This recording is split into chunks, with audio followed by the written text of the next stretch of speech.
I have another question from Brandon, and Brandon wants to know if you have any regrets from when you were like a 12, 13-year-old, and what would that be? If you had any regrets? Brandon, I regret, and I hope this doesn't sound too boring, but I'm really bad at mathematics. I'm really bad at maths. And I know that I was more interested in history and geography. I wish the heck I'd focused a bit more on maths, because I find it's like a separate language to me now. I wish I'd focused on that.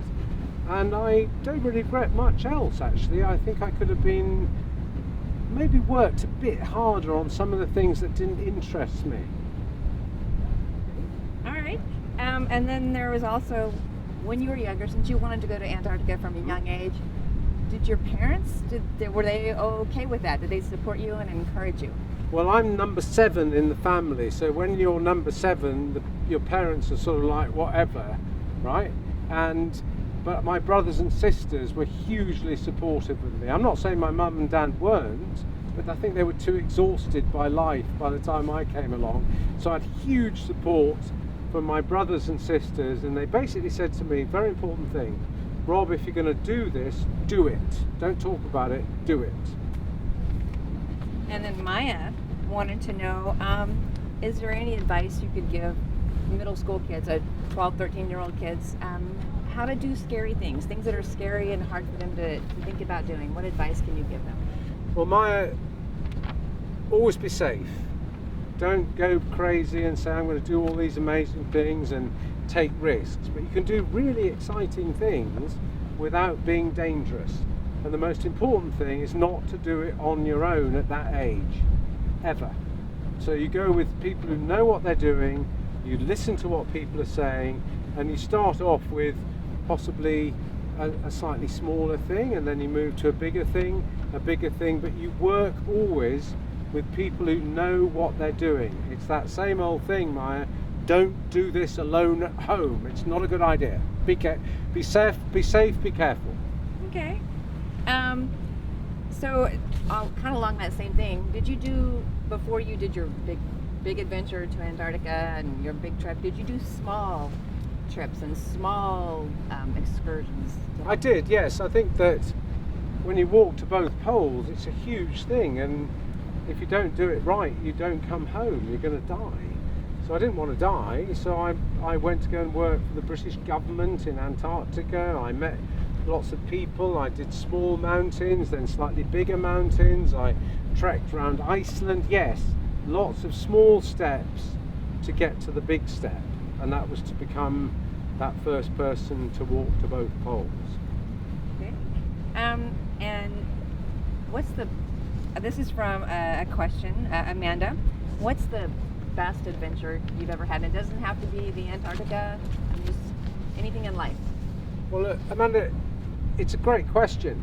And do you know what the best day of my life was? Not walking to the poles, but coming back home. When you've been in Antarctica and in this lonely place out here on your own, just with a small team of people, and you come back home and you can sit down in a chair. Imagine that we didn't sit in a chair for 70 days walking to the pole. You just sit in a really awful, uncomfortable chair. It's the best thing ever. So when you've been through all those things, to come back and appreciate all those things that we take for granted, hot water out of a tap, cup of tea, being an Englishman, all those little things were certainly, those few days coming back from the South Pole were definitely the best days of my life so far. And also, kind of along that too, so Liberty wants to know your favorite part. What do you like, your favorite part of life in the Arctic or the Antarctic? Which one would you? Well, Liberty, it's really hard to walk to both poles. It's tough. It's hard on you. It's physically difficult, and it's not much fun, really. But I think my favourite part really is when at the end of the day, so you've been walking 8 hours through cold, you've got ice all over your face, your body hurts, and then you can get into the tent. And last year I made a journey with my son Barney, and he was 23, and Liberty, it was great fun to get into that tent together, father and son, and be in there and start to get warm, get the stove going, have something to drink. Absolutely great. Just to be with my son in the middle of the Antarctic going, we're okay, we can maybe do one more day tomorrow. Yes. Well, actually, the next question is tied just to that. Ashlyn wanted to know, was there ever a time when you went to the Antarctic that you regretted taking Barney because maybe you thought it was going to be dangerous or something was going to happen that might have risked his life too? Well, as a Ashton, parent? 30 years ago, I wouldn't have taken Barney. I nearly didn't go myself because we had no radios, no GPS on a watch where it can tell you where you are on Earth, no communications. So if you made a mistake, you were dead. So I wasn't going to put Barney through that. So now we've got proper radios and telephones, so if there's a problem, we can ring up and get support if we need it. However, Barney had a tough time.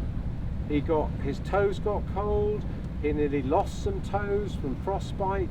So yeah, if you take a risk, you've got to accept often that challenge may hurt a bit.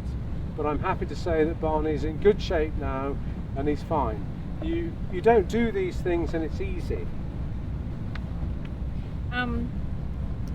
Jillian wanted to know, how much do you think our expedition here is going to actually help the environment? Jillian, good question. It has to help the environment. There's no point us being all up here, 86 people from 26 different nations, some fabulous teachers being with us. There's no point doing all that if it doesn't have an impact. So what sort of impact are we talking about? First, we've got lots of great businesses here who make things, solar panels. There are all kinds of great companies who are going to go back home and they're going to make sure their company is doing an even better job to produce things, have less impact on the environment. We've got people here who look after places, incredible places like the Great Barrier Reef off Australia. Andy's going to go home and make sure that Great Barrier Reef is looked after even more. The people who've kindly made it possible for you to be here, Southwest Water, they are going to go away, Rita, yourself, the team, inspired, because what's important is that we must never give up. And it's very easy to give up when everything looks a bit tough, but let's keep pushing forward. That's what this expedition is about. Also, that there's 26 different countries, India, China, Africa, all these places, so it's a global mission and it has to do some great things. Is there anything, well, what Chris wanted to know, what scares you the most? Chris, anybody who says they're not frightened in life is a liar. And I've been really frightened. Imagine walking across ice like this in the middle of an ocean and the ice starts to break up and you fall in and your clothes are all frozen. It's not easy. So I'm not somebody who says I'm some tough guy. Trust me, I'm not. So I'm frightened just like anybody else. But the thing that frightens me the most in this world now is that everything's so gloomy. Chris, I'm sure you've watched the news at home and listened to people, and everybody's so negative and gloomy and it's all a problem. Biggest fear in my life is that people get so depressed and so like, well, what can we do, that they give up. So my biggest fear is that young people today give up. You can't, Chris. We can't allow that to happen.